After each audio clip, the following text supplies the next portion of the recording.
Novel سرور عشق میرا، تحریر ہما قریشی، قسط نمبر 35، آخری قسط، پہلا حصہ۔ رات کا اندھیرا ہر سو پھیل چکا تھا۔ گورنر ہاؤس سے چند کلومیٹر دور ایک پرشکوہ کوٹھی کی کھڑکیوں سے زرد روشنی باہر جھانک رہی تھی۔ باہر موسلادھار بارش برس رہی تھی اور بجلی کی چمک لمبے لمبے سایوں کو دیواروں پر ناچنے پر مجبور کر رہی تھی۔ جہاداد صاحب ایک طاقتور بیوروکریٹ جن کے دستخط کئی لوگوں کی تقریر بناتے اور سنوارتے تھے۔ اسٹڈی روم میں نیم تاریکی چھائی ہوئی تھی۔ لیمپ کی مدھم روشنی میں جہاداد صاحب ذرا جھکے سے بیٹھے تھے۔ ان کے ہاتھ میں وہ فائل تھی جو شاید ملک کے وجود سے بھی زیادہ حساس تھی۔ کاغذوں کے درمیان چھپی ایک USB جس میں کچھ ایسی ویڈیوز اور آڈیوز تھیں جو چند چہروں سے پردہ اٹھانے کے لیے کافی تھیں۔ وہ چہرے جو قوم کے محسن کہلاتے تھے مگر پس پردہ ملک کی جڑیں کاٹ رہے تھے۔ دروازے پر ہلکی سی دستک ہوئی۔ بابا، آواز دھیمی تھی مگر اس میں لرزش واضح تھی۔ جہاداد صاحب نے سر اٹھا کر دروازے کی طرف دیکھا۔ یہ ان کی بیٹی اسمارا تھی، خوبصورت، حساس اور لندن میں پلی بڑی تھی۔ ان کا پورا بچپن باہر ہی گزرا تھا، پھر کچھ عرصہ پاکستان میں گزار کر وہ شادی کے بعد بھی دیار غیر کی ہو کر رہ گئی تھی۔ وہ چند دنوں کے لیے پاکستان آئی تھی مگر اس کی موجودگی اب سوالیہ نشان بن چکی تھی، کیونکہ جہاداد کے ساتھ ساتھ اب اس کو بھی مختلف جگہوں سے دھمکیاں مل رہی تھی، مگر وہ باپ کو پریشان نہیں کرنا چاہتی تھی۔ بچے، آپ ابھی تک جاگ رہی ہیں؟ انہوں نے نرمی سے پوچھا تھا۔ بابا، میرے ساتھ امریکہ چلیں پلیز۔ وہ باپ کے گھٹنے سے لگ کر بیٹھ گئی تھی۔ مجھے ڈر لگتا ہے، ہر طرف نظریں ہیں، گارڈز بھی کچھ مشکوک لگتے ہیں اب مجھے لگتا ہے بابا کہ یہاں اب ہم سیف نہیں ہیں۔ وہ اپنا خدشہ ظاہر کر رہی تھی۔ حالانکہ وہ ایک قابل وکیل تھی مگر باپ کے سامنے وہ ہمیشہ بچی بن جایا کرتی تھی۔ ایسا کچھ نہیں ہے، میں تمہاری نیکسٹ ویک کی فلائٹ بک کروا رہا ہوں، تم اپنے گھر جاؤ، اپنے بچوں میں خوش رہو۔ وہ بارہا انکار کرتی رہی مگر انہوں نے ایک نہ سنی۔ مگر وہ بہت کچھ سوچے بیٹھی تھی جو یقیناً اس خاندان کا شیرازہ بکھیرنے والا تھا۔ رات کے 3 بجے کا وقت تھا۔ سڑکوں پر خاموشی کا راج تھا مگر جہاداد آشیانے کے کمرے میں عجیب سی ہلچل تھی۔ میز پر نیم روشن لیمپ کی پیلی روشنی میں دارن صاحب کے چہرے پر سنجیدگی اور الجھن کی کئی تہیں جمی ہوئی تھی۔ سامنے کھلی فائل میں صرف کاغذ نہیں تھے، انکشافات تھے جو زمین ہلا سکتے تھے۔ انہوں نے ایک بار پھر فائل کے اندر موجود پروجیکٹ کے کور پیج کو دیکھا۔ کور پیج پر صرف اتنا لکھا تھا، confidential, state within state, for eyes only. Jahadad صاحب نے گہرا سانس لیا اور اگلا صفحہ پلٹا۔ جیسے جیسے وہ پڑھتے جا رہے تھے ان کی آنکھوں میں حیرت، غصہ اور بے یقینی گہری ہوتی جا رہی تھی۔ صفحہ نمبر 1، معاہدہ 2020۔ یہ دستاویز ایک خفیہ معاہدے کی کاپی تھی جس پر کچھ اعلیٰ حکومتی اور عسکری افسران کے دستخط تھے۔ یہ فائل کچھ عرصہ قبل ان کے ایک بہت قابل اور عزیز دوست نے اپنے قتل سے کچھ روز قبل ان کے حوالے کی تھی، اور اب اس کی حفاظت ان کی ذمہ داری تھی۔ وہ ایک معاہدے کا پیپر تھا، بلوچستان کے گوادر کے مضافاتی علاقے میں ایک ریسرچ اینڈ سیکیورٹی بیس، غیر ملکی کمپنی بظاہر ایک NGO کے نام پر قائم کی جائے گی۔ اصل میں یہ بیس ایک غیر ملکی خفیہ ادارے کا اسٹیشن ہوگا۔ بدلے میں پاکستان کو اربوں ڈالر کی غیر رسمی امداد دی جائے گی جس کا کوئی سرکاری ریکارڈ نہیں ہوگا۔ صفحہ نمبر 3، گمشدہ آوازیں۔ یہ رپورٹ ان 27 افراد کی تفصیل پر مشتمل تھی جو اس منصوبے کے بارے میں کچھ جانتے تھے اور اب یا تو لاپتہ تھے یا مارے جا چکے تھے۔ ان میں 2 صحافی، ایک سابق اعلیٰ عہدیدار، 3 سرکاری آڈیٹر اور ایک نوجوان وکیل کے ساتھ ساتھ کچھ غیر معروف شخصیت شامل تھے۔ سب کی موت یا گمشدگی کو معمولی واقعات بنا کر پیش کیا گیا تھا۔ صفحہ نمبر 7، ویڈیو ثبوت۔ جہاداد نے میز کے دراز سے وہ USB نکالی جو اس فائل کے ساتھ محفوظ تھی، اسے لیپ ٹاپ میں لگایا اور ویڈیو پلے کی۔ ویڈیو دھندلی تھی لیکن آواز صاف آ رہی تھی۔ یہ کام خاموشی سے مکمل ہوگا۔ میڈیا ہمارا ہے، وہ صرف مہرا ہے، فیصلہ ہم کریں گے۔ کیمرہ جیسے جھولتا ہوا ایک لمبے میز پر رکا۔ وہاں موجود افراد کے چہرے ایک ایک کر کے نمایاں ہوئے۔ موجودہ وزیر داخلہ، ایک ریٹائرڈ اعلیٰ عہدیدار، اور حیرت کی بات یہ تھی کہ ایک معروف نیوز چینل کے CEO بھی وہاں بیٹھے تھے۔ جہاداد کا دل دہل گیا۔ آخری صفحہ، ٹارگٹ دارم جہاداد۔ یہ فولڈر اصل دھماکہ تھا۔ اس میں جہاداد کی ہفتہ وار نقل و حرکت، میٹنگز، ای میلز اور یہاں تک کہ اس کی بیٹی اسمارا کی تصاویر شامل تھی۔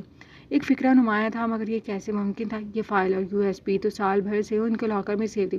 کوئی تھا جو آستین کا سام تھا مگر کون؟ If he doesn't surrender the file, eliminate leverage۔ اگر وہ فائل حوالے نہ کرے تو ختم کر دو۔ جہاداد صاحب کے ہاتھ سے فائل چھوڑتے چھوڑتے بچی تھی۔ یہ وہ لمحہ تھا جب انہیں اپنی بیٹی کی فکر ہوئی تھی۔ یہ صرف وارننگ تھی جب ہی کھٹکے کی آواز پر چونکے۔ سر، آپ کی دوائی کا وقت۔ کہ ان کا خاص ملازم ظہیر عالم تھا۔ کس کی اجازت سے اندر آئے ہو؟ منع کیا ہے نا کہ جب میں اسٹڈی میں ہوں تو یہاں کوئی نہ آئے۔ وہ غصے سے، زیادتی سے تند لہجے میں گویا ہوتے۔ مگر sir, shut up and get lost. وہ اس وقت پورے وجود سے ہل گئے تھے۔ انہیں خطرہ اپنے بے حد قریب محسوس ہو رہا تھا۔ اسمارا، بچے، کہاں جا رہی ہو؟ وہ شام کو نقصے سے تیار کہیں جانے کے لیے مکمل تیار تھی۔ بابا ریاض سے ملنے جا رہی ہوں، اسے اپنے گھر انوائٹ کیا تھا، اپنی فیملی سے ملوانا چاہتا ہے، پھر ویسے بھی میری امریکہ کی فلائٹ ہے۔ وہ مصروف سی بولی، دھیان سے جانا بچے۔ انہوں نے تنبیہ کی، جی بابا گارڈ ساتھ ہی جا رہے ہیں میرے۔ وہ مسکرائی تو وہ بھی ہولے سے مسکرا دیے۔ اسمارا بچے پریشان ہوں؟ 2 دن بعد کی ان کی فلائٹ تھی۔ نہیں بابا، بس محب کی یاد آ رہی تھی، اپنے بابا کو بہت تنگ کر رہا ہے وہ، بچہ ہے نا، خیر اب تم اپنا سارا وقت اسے دینا، اور ہاں پاکستان کی فکر نہ کرنا، یہاں میں ہوں۔ وہ خود ایک قابل وکیل تھی، مگر شادی کے بعد سے انہوں نے محب کی خاطر سب چھوڑ دیا تھا۔ کچھ جہانداد صاحب نے خود بھی ملکی معاملات دیکھتے ہوئے انہیں پیچھے کر دیا تھا۔ بابا میں سوچ رہی ہوں کہ کچھ وقت بعد ان تمام لوگوں پر کیس فائل کروں۔ ہم کب تک ایک سسٹم کے خلاف آواز نہیں اٹھا سکیں گے اور خاموش رہیں گے؟ اور میں نے وہ فائل دیکھی تھی بابا، وہ معلومات بہت اہم ہیں، آپ اسے کسی ایسی جگہ رکھ دیں یا ایسے بندے کو دے دیں جہاں سے سراغ لگانا ممکن نہ ہو۔ وہ بتا رہی تھی، جہانداد صاحب نے فکر مندانہ نظروں سے ان کی جانب دیکھا تھا۔ بچے، اس فائل کا ذکر اب کبھی بھی آپ کے لبوں پر نہیں آنا چاہیے، بس اسے یہیں ختم کریں، اپنے گھر جائیں اور زندگی جئیں۔ وہ اور کچھ بولنا چاہتی تھی، مگر ہمیشہ کی طرح باپ کے سامنے خاموشی اختیار کر گئیں، جبکہ ان کے خاص ملازم ظہیر عالم نے یہ تمام خبریں اپنے آقاؤں تک پہنچانے کا کام بخوبی کیا تھا۔ چھوڑو مجھے۔ اسمارا اپنی دوست سے ملنے ہوٹل آئی تھی، وہ لفٹ میں تھی، جبھی کسی نامعلوم افراد نے اچانک سے آ کر انہیں قابو کیا تھا۔ چھوڑو مجھے، وہ چیخی، مگر وہ لفٹ کے بٹن پریس کر چکے تھے اور وہ سیدھی بیسمنٹ میں جا کر کھلی تھی۔ جلدی کرو، وہ مسلسل مزاحمت کر رہی تھی۔ مان لیں یہ بات کہ آپ کی بیٹی اپنے کسی آشنا کے ساتھ بھاگ گئی ہے دارن صاحب، یہ مراد عالمگیر تھا، جبکہ وہ اس عمر میں اس غم کے سائے تلے دب کر رہ گئے تھے۔ اپنی بکواس بند کرو، وہ غرائے۔ ہار مان لیں، جوان بیٹی کو کہاں کہاں تلاش کریں گے، اور ہاں اس فائل کی کاپی اور کسی کے پاس بھی ہے تو بتائیں، باقی اس کی سانسوں کا انتظام ہم خود کر لیں گے۔ کرنے کو تو وہ بہت کچھ کر سکتے تھے، مگر مسئلہ اس راز کا تھا جو ایک بار باہر آ جاتا تو ساری قربانی رائے گاں چلی جاتی۔ اگر وہ لیک ہوئی تو ریاست کا پورا ڈھانچہ ہل جاتا۔ وہ فائلز کسی صورت آؤٹ نہیں کرنی تھی، کیونکہ سن 2020 آنے میں ابھی 22 سال تھے، اور جب تک یہ معلومات خفیہ ہی رہیں تو بہتر تھا۔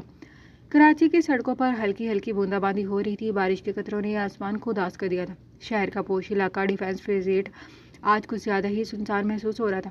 ایک ویران گودام جو برسوں سے بند پڑا تھا آج رات پھر سے سانسیں لے رہا تھا۔ جہانداد کی سانسیں بھاری تھیں، ان کے ہاتھ میں وہ USB تھی جس میں وہ راز دفن تھے جو نہ صرف ملک کی سلامتی بلکہ اس کے خاندان کی تباہی کی اصل وجہ تھے۔ اس کی بیٹی اسمارا کا قتل انہیں وجوہات کی بنا پر کیا گیا تھا۔ بار بار اپنی بیٹی کا پریشان چہرہ نگاہوں میں گھوم جاتا اور انہیں شرمندگی اور پچھتاوے کی آگ میں دھکیل دیتا تھا۔ گودام کا دروازہ چرچراتا ہوا کھلا۔ اندر 3 افراد نیم اندھیرے میں موجود تھے۔ مراد جہانگیر، ایک بااثر سیاستدان، یوسف، ایک بااثر سینیٹر، وزیر داخلہ ریاض صدیقی، اسمارا کا سب سے قریبی دوست، جس نے نہ صرف اسے دھوکہ دیا ہے بلکہ قتل کی سازش میں سہولت کار بھی نکلا۔ یہ سب تمہاری سازش تھی؟ جہانداد صاحب کی آواز گرجی، مگر دل ٹوٹا ہوا تھا۔ اس نے کندھے اچکائے۔ وہ صرف تمہاری بیٹی نہیں تھی، وہ ایک خطرہ تھی، ایک لیکنگ پوائنٹ، اور جو نظام کے خلاف جائے وہ مارا جاتا ہے۔ کہ USB ہمیں دے دو اور باقی ساری کاپیز بھی، ہم تمہیں اور تمہارے خاندان کو امان دیں گے۔ سینیٹر آگے بڑھا۔ جہانداد کے چہرے پر ایک سرد مسکراہٹ آئی۔ میرے خاندان میں تو اب صرف سائے بچے ہیں۔ اسی لمحے جہانداد نے ایک ریکارڈر آن کیا۔ نیچے پارکنگ میں موجود کرنل خرم اور اس کی ٹیم ساری گفتگو سن رہی تھی، اور پھر جیسے بجلی چمکی ہو، کمانڈوز دروازے توڑتے ہوئے اندر داخل ہوئے۔ ریاض کے ساتھ وہاں موجود تمام اعلیٰ عہدیداروں کو حراست میں لے لیا گیا تھا۔ یہ خفیہ آپریشن تھا، اس میں عالمی تنظیموں کا بڑا ہاتھ تھا۔ وہ انہیں نہیں چھیڑ سکتے تھے، مگر ان بلیک میلرز کو کیفری کردار تک ضرور پہنچا سکتے تھے۔ ایک نہج پر آ کر جہانداد صاحب چونک گئے تھے۔ ان کے ساتھی افراد میں ایک شخص ظہیر عالم بھی تھا، ان کا قابل اعتماد، وفادار، لیکن وہی ان کی جڑیں کھوکھلی کرتا رہا تھا۔ بیٹی کے قاتلوں کو سزا نہیں ملی تھی، اصل دماغ ابھی بھی بچ نکلے تھے۔ ملکی سطح کے معاملات میں ہلچل نہ ہو اس خبر کو خفیہ رکھا گیا تھا، مگر ہاں جہانداد صاحب نے اس فائل اور USB کو محفوظ ہاتھوں میں دینے کا فیصلہ ضرور کر لیا تھا۔ سراج سکندر کے اکلوتے لاڈلے بیٹے آسام سکندر نے پسند کی شادی پاکستانی بیوروکریٹ کی بیٹی اسمارا داران جہانگیر سے کی تھی۔ جب وہ والد کی طبیعت کی ناسازی کا سن کر پاکستان پہنچی تو وہاں ایک الگ ہی امتحان ان کا منتظر تھا۔ لوگوں کا کہنا تھا کہ وہ اپنے کسی آشنا کے ساتھ بھاگ گئی ہیں۔ آسام صاحب بیوی کے بارے میں اس طرح کی واہیات خبریں سن کر فوری پاکستان پہنچے تھے، مگر قسمت کی ستم ظریفی تھی کہ کار حادثے میں وہ اپنی جان گنوا بیٹھے۔ سراج صاحب تو جوان سال اور اکلوتے بیٹے کو کھو کر جھکے کندھوں سے پاکستان پہنچے تھے، جہاں دارن صاحب بیٹی کی طویل گمشدگی کے بعد ڈیڈ باڈی ملنے پر لب و دم تھے۔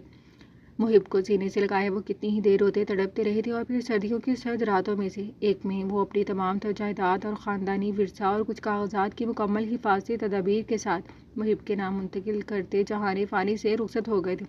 بس پھر اس دن کے بعد سے کوئی واپس پلٹ کر پاکستان نہیں آیا تھا، مگر جیسے جیسے محب جوان ہوا وہ اپنے ماں باپ کی قبر پر جانے کی ضد باندھ لیتا تو ناچار سراج صاحب کو اسے پاکستان جانے کی اجازت دینی پڑی تھی۔ جو کچھ روز کے لیے آتا اور پھر واپس چلا جاتا وہ امریکہ کے 10 کامیاب ترین بزنس مینس میں سے تھا۔ سراج صاحب کا سینہ اپنے خوبرو پوتے کی کامیابی دیکھ فخر سے چوڑا ہو جاتا تھا، مگر جانے کیوں اسے ایک ضد سے باندھ لی تھی کہ وہ شادی نہیں کرنا چاہتا۔ پہلے تو اس کا بچپنا سمجھ کر اگنور کر دیا کرتے تھے، مگر عمر جیسے جیسے بڑھتی جا رہی تھی انہیں اس کی فکر لاحق ہو گئی تھی۔ ان کی بھی خواہش تھی کہ وہ اپنی اگلی پیڑھی دیکھے، ان کی نسل کا نام دنیا میں زندہ رہے۔ جو اس بار پاکستان گیا تو وہاں جا کر ان پر اپنی شادی کا بم پھوڑتا ورتا حیرت میں مبتلا کر گیا۔ محب سراج صاحب کی ضد کے پیش نظر ایک لڑکی کو چن چکا تھا جس کا نام فلک ظہیر عالم تھا، مگر وہ نہیں جانتا تھا کہ وہ جس لڑکی سے محبت کر بیٹھا تھا اس کا باپ ہی اس کی ماں اور نانی کا قاتلوں میں سے تھا۔ ظہیر ایک معمولی سا شخص تھا، اسے بہت سے کیسز میں پھنسا کر سزا دے دی گئی تھی۔ اسمارا مرڈر کیس کو مزید خبروں کے ساتھ دبا دیا گیا تھا۔ آج تک عوام کو یہی لگتا تھا کہ وہ ایک حادثاتی موت تھی، جبکہ اسمارا کے بعد اس کے باپ کا قتل بھی انہی لوگوں کی سازش تھا۔ انہیں سلو پوائزن دیا گیا تھا، مگر باتیں صرف کہنے اور سننے تک ہی محدود رہی تھی۔ سب کچھ ادھورا ہی تھا اور نہ جانے کب تک ادھورا ہی رہنا تھا۔ وہ دونوں مٹھائی کے ڈبوں کی ہمراہی میں لغاری ہاؤس آئے تھے اور سیدھا ڈرائنگ روم میں آئے تھے، جہاں پہلے سے ایڈم لغاری موجود تھا۔ جہارا اتنے سالوں بعد دیکھ حیران رہ گئی تھی، یہ آخر ہو کیا رہا تھا؟ Oh my dear sweetheart, how are you? وہ جو اپنے سفری بیگ سمیت کھڑا تھا کہ سامنے خوبصورت سی جہارا کو دیکھ اس کی آنکھیں چمک اٹھی تھی۔ وہیں سبطین کا دماغ گھوما تھا، اس سے قبل کہ وہ اس کا ہاتھ پکڑتا سبطین نے طیش میں ایک مکہ اس کے منہ پر جڑ دیا تھا۔ خبردار جو میری بیوی کو ہاتھ لگایا! وہ حیران رہ گیا۔ اب صاحب گھبرائے، گھر کے تمام لوگ اس وقت وہیں موجود تھے۔ You bloody! ایڈم ایک مضبوط شخصیت کا مالک تھا جس کے ہٹ کرنے پر سبطین کا سر بری طرح سے دیوار سے لگا تھا اور جہارا کی چیخیں بلند ہوئی تھی۔ آدم! کبیر صاحب کی آواز کا رفتار تھی، باپ کی آواز پر وہ ایک لمحے کو ٹھہرا تھا۔ تم جا رہے تھے نا، چلو دفعہ ہو جاؤ یہاں سے۔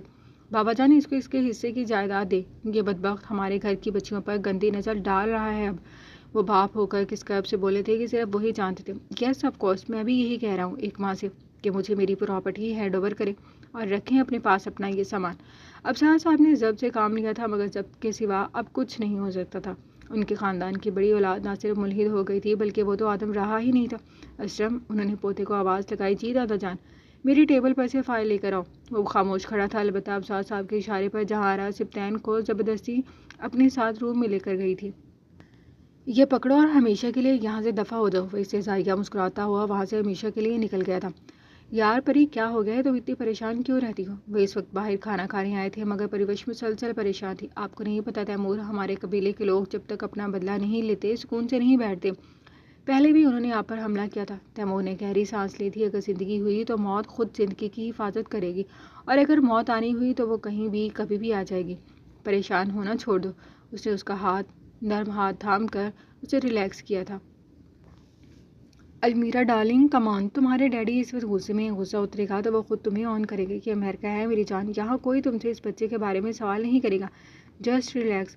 اس کی خالہ نے ہمیشہ کی طرح اسے کام کیا تھا۔ نہیں خالہ، میں مزید کوئی بدنامی مول نہیں لے سکتی، کوئی سوال کرے یا نہ کرے، مگر میرے ماں باپ کی نظریں مجھے جیتے جی مارنے کے لیے کافی ہیں۔ میں نے ان کی آزادی اور لاڈ پیار کا ناجائز فائدہ اٹھایا ہے۔ ابھی تو بھائی کو نہیں معلوم، جب وہ ہم سے ملنے آئے گا اسے میری حقیقت کا علم ہوگا تو میں کیسے نظریں ملا سکوں گی؟ وہ ہچکیوں سے رو پڑی تھی۔ انہوں نے آنکھیں گھمائیں۔ تم اوور تھنک کر رہی ہو اور کچھ نہیں، انہوں نے سمجھایا۔ مجھے ایڈم کے پاس جانا ہے، وہ پاکستان گیا ہے، اس کے دوستوں نے کہا ہے کہ وہاں اس کی فیملی ہے، میں وہاں جاؤں گی، اس سے بات کروں گی، وہ میری بات ضرور مانے گا۔ وہ ایک بار پھر جذباتی ہوئی تھی۔ پہلے تم یہ ڈیسائیڈ کرو اس کا کیا کرنا ہے۔ ان کا اشارہ سمجھ کر وہ نگاہیں چرا گئی۔ میں گناہ پر گناہ نہیں کر سکتی، بس مجھے ایڈم سے نکاح کرنا ہے تاکہ میں اپنے باپ کی نظروں میں سرخرو ہو سکوں۔ وہ الگ ہی عزم لیے بیٹھی تھی، جبکہ وہ پرسوز نگاہوں سے چہرہ دیکھتی سگریٹ سلگا کر لبوں سے لگا چکی تھی۔